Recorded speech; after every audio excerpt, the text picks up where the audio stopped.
لا حول ولا قوة إلا بالله العلي العظيم. حسبنا الله نعم الوكيل، نعم المولى ونعم النصير. أعوذ بالله السميع العليم من الشيطان الرجيم. بسم الله الرحمن الرحيم. الحمد لله رب العالمين، والعاقبة للمتقين، والجنة للموحدين، والنار للكافرين.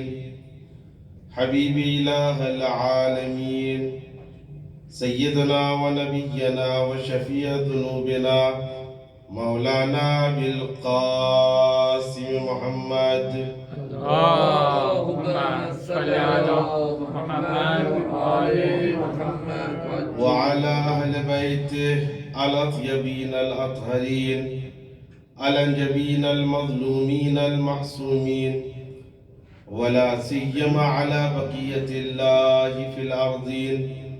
سلام على طه وياسين، ولعنة الله على أعدائهم وغاصبي حقوقهم ومنكري فضائلهم أجمعين من الآن إلى قيام يوم الدين. أما بعد، فقد قال الله تبارك وتعالى في محكم كتابه الحكيم، وهو أصدق القائلين وقوله الحق. بسم الله الرحمن الرحيم. وقال ربكم ادعوني استجب لكم. صلوات محمد وآل محمد. اللهم صل على محمد وآل محمد. عزیزان محترم، صاحبان نظر و فکر، دعاؤں کے سلسلے میں گفتگو ہو رہی ہے، اور خصوصاً صحیفہ سجادیہ کے بارے میں گفتگو ہو رہی ہے کہ صحیفہ سجادیہ جسے ہمارے چوتھے امام نے نقل فرمایا ہے، اور ان کی وجہ سے آج ہمارے یہاں پر صحیفہ سجادیہ کی بنا پر ایسے علوم موجود ہیں کہ غیر بھی اس بات کے قائل ہیں کہ ایسے علوم ہم سے پوشیدہ ہیں کہ جو رسول اسلام سے ڈائریکٹ صادر ہوئے ہیں۔ شروع میں آپ کی خدمت میں عرض کیا تھا، اور ہماری بحث خوف کو لے کر پہنچی تھی کہ انسان جب خائف ہوتا ہے، کسی چیز سے ڈرتا ہے، تو کسی چیز سے بچتا ہے۔ اور عرض کیا تھا، ایک نحیف و ضعیف خوف ہوتا ہے کہ جس کا کوئی فائدہ نہیں ہے، کوئی بات سنتا ہے، تھوڑی دیر کے لیے ڈرتا ہے، اس کے بعد عملی جامہ اسے نہیں پہناتا، یہ کوئی فائدہ نہیں ہے۔ دوسرا جو خوف ہے وہ معتدل ہے، سنتا ہے، سننے کے بعد اثر ہوتا ہے، اور اثر کے بعد عمل کرتا ہے۔ یہ خوف کے لیے روایتیں ملتی ہے کہ اس طرح کا خوف ہونا چاہیے۔ اور تیسرا خوف ہے قوی خوف، زیادہ خوف، کہ جسے جبن کہا گیا، بزدل جسے ہمارے یہاں پر تعبیر کی جاتی ہے۔ تو اسلام میں کہا گیا اعتدال کے ساتھ چلنا چاہیے، نہ افراط نہ تفریط، بل امر بین الامرین، دونوں کے درمیان، ہر چیز میں ہمیں دونوں کے درمیان رہنا چاہیے۔ تو جو خائف ہوتا ہے، کسی چیز سے ڈرتا ہے، تو یقیناً وہ بہت سی چیزوں سے بچتا ہے۔ اگر انسان کے اندر خوف نہ ہو، بے دھڑک ہو، تو یہ بھی برا ہے، اور بہت زیادہ خوف ہو، ہر چیز سے ڈرتا ہو، تو یہ بھی برا ہے۔ بہت زیادہ خوف ہو تو اللہ سے مایوس ہو جاتا ہے، اور خدا کہتا ہے لا تقنطوا من رحمت اللہ ان اللہ یغفر الذنوب جميعا۔ قیامت کی باتیں اپنی جگہ ہے، قیامت کا عذاب اپنی جگہ ہے، قیامت سے متعلق جو آگ اور جو وعد و وعید کیے گئے ہیں وہ اپنی جگہ ہے، لیکن ڈرنا نہیں ہے۔ کیوں؟ لا تقنطوا من رحمت اللہ، اللہ کی رحمت سے مایوس نہ ہونا۔ کیوں؟ ان اللہ یغفر الذنوب جميعا، پروردگار عالم تمہارے ہر گناہوں کو معاف کر دے گا۔ لیکن امید ہونا چاہیے، جو آپ کی خدمت میں اس کے بارے میں بھی عرض کیا تھا۔ خوف ایسی چیز ہے کہ انسان ڈرتا ہے، لیکن اللہ سے خوف کون سا ہے؟ انصاف کا خوف۔ اللہ سے کون سا خوف ہے؟ عدل کا خوف، کہ اگر وہ اپنے عدل پر آتا ہے تو کوئی بچنے والا نہیں ہے. خداوند عالم فضل سے کام لے گا. اور یہ بھی بات حقیقی ہے اور حقیقت پر مبنی ہے کہ ہر انبیاء اور ہر وقت لوگ آئے اور ہر جگہ ہر قریے میں ایک ڈرانے والے کو رکھا. قرآن کریم میں ارشاد ہوتا ہے وَإِن مِّنْ أُمَّةٍ إِلَّا خَلَا فِيهَا نَذِيرٌ. کوئی بھی ایسی امت نہیں ہے کہ جہاں پر ڈرانے والا نہ ہو. ہر قوم میں ہر قبیلے میں اللہ نے ڈرانے والا رکھا یعنی ہادی کو قرار دیا. اور یہ خوف نہ ہو تو انسان پر کسی بات کا اثر بھی نہیں ہوگا. میں اگر کہوں کہ نماز نہ پڑھنے والے کے ساتھ یہ عذاب ہوگا، روزہ نہ رکھنے والے کے ساتھ یہ عذاب ہوگا، جب باتوں میں اثر نہ ہوگا اور جب دل پہ اثر نہ کرے گا تو پھر انسان کیوں نماز پڑھے گا؟ کوئی فالتو وقت تو ہے نہیں معاذ اللہ کہ بھئی ہاں اس کو فالتو نہیں. لیکن حقیقت یہ ہے کہ اللہ کو ایک مانا، رسول کی رسالت پر یقیناً ایمان لائے، اماموں کی امامت پر ایمان لائے تو دیکھا کہ یہ صادق ہے، جو کہتے ہیں سچ ہوتا ہے. تو جب دیکھا یہ سچ کہہ رہے ہیں اور قیامت میں ایسا ہونے والا ہے تو پھر انسان نماز پڑھے گا خوف کی وجہ سے. اور جو اللہ سے قرآن کریم میں ارشاد ہوتا ہے انما تنذر من اتبع الذکر وخشی الرحمن.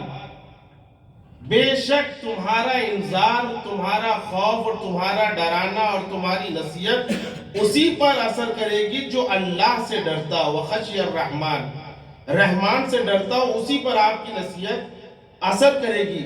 اور ایسا نہیں کہ جو اللہ سے ڈرتا ہے اس کو کوئی مقام نہیں ہے، بلکہ جو اللہ سے ڈرتا ہے وہ کسی اور سے نہیں ڈرتا ہے. لا خوف علیہم ولا هم یحزنون. علی کی زندگی کو آپ دیکھ لیجئے. وہ علی جب احد میں آتا ہے تو ہر طرف علی نظر آتا ہے. وہ علی جب خندق میں آتا ہے تو رسول بار بار پوچھتے ہیں کہ کون جائے گا، کون جائے گا، مقابلہ کرے گا، تو علی اٹھتے ہیں. علی میں خوف نہیں ہے. جب خیبر کی باری آتی ہے کون جائے گا، 40 دن تک لوگ آتے رہے، ڈر ڈر کے آتے رہے، مگر کام آئے تو علی کام آئے. ایک مرتبہ 40ویں دن گئے، علی فتح کر کے آئے. بھئی علی کیوں آپ جا رہے ہیں؟ کہ اسلام پر میری جان کچھ نہیں ہے، مجھے کسی سے خوف نہیں ہے. لا خوف علیہم ولا هم یحزنون. اس علی کو سوائے خدا سے کسی اور سے خوف نہیں ہے، لہٰذا میں تو شہادت کا طلبگار ہوں، میں ڈرنے والا صرف اللہ سے ہوں. لہٰذا علی میدان جنگ میں نظر آتے ہیں، کبھی اتنوں کو مارا، کبھی کئیسوں کو مارا، شہید مارتے رہے اور اللہ کا پرچم لوگوں تک پہنچاتے رہے، اللہ کا پیغام لوگوں تک پہنچاتے رہے. کیوں؟ علی کے اندر خوف نہیں ہے. مگر یہی علی جب مصلی عبادت پہ کھڑا ہو جاتا ہے تو فاطمہ زہرا کہتی ہے کہ علی خوف سے اتنا تھراتے ہیں کہ بار بار زمین پر گر جاتے ہیں. آپ محسوس کریں کہ کہاں اب ہمارے لیے کون آئیڈیل ہے؟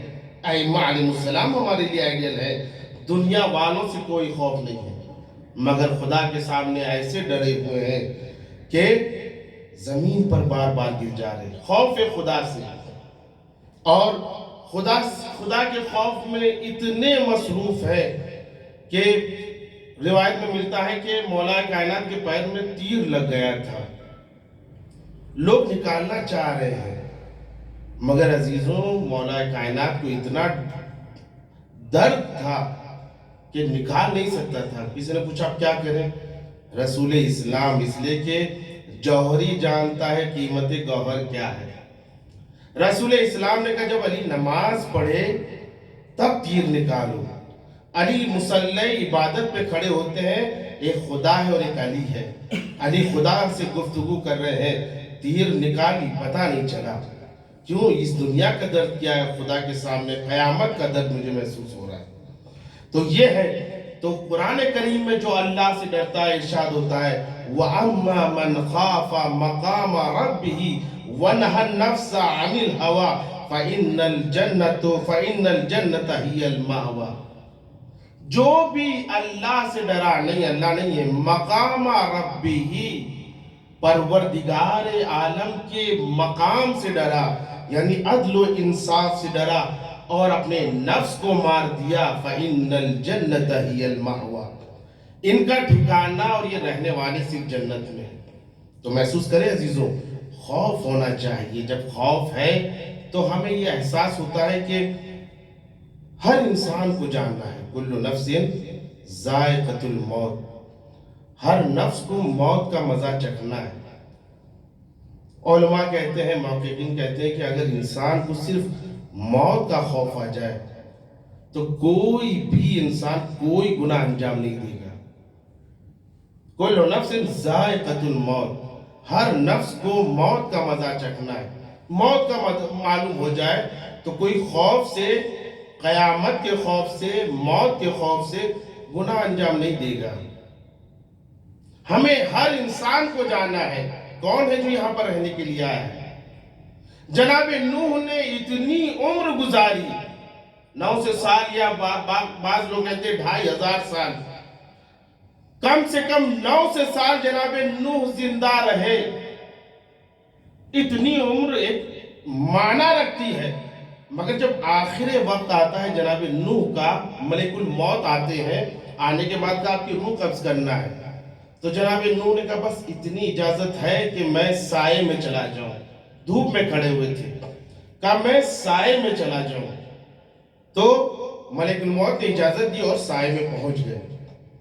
ایک مرتبہ ملک الموت نے پوچھا، اے نبی خدا، آپ نے اتنی عمر گزاری، بتائیے زندگی کا مزہ کتنا آیا آپ کو، اور زندگی اتنی بڑی زندگی کیسے لگی؟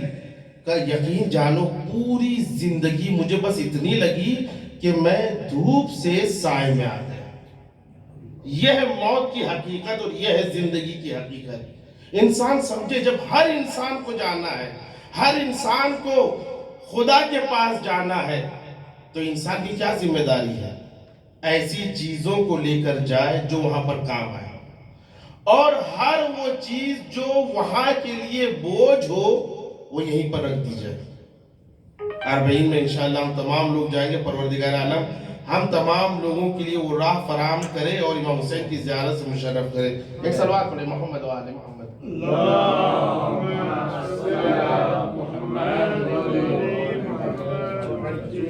یہاں پر جب 40 پر جاتے ہیں تو ہماری کیا ذمہ داری ہوتی ہے؟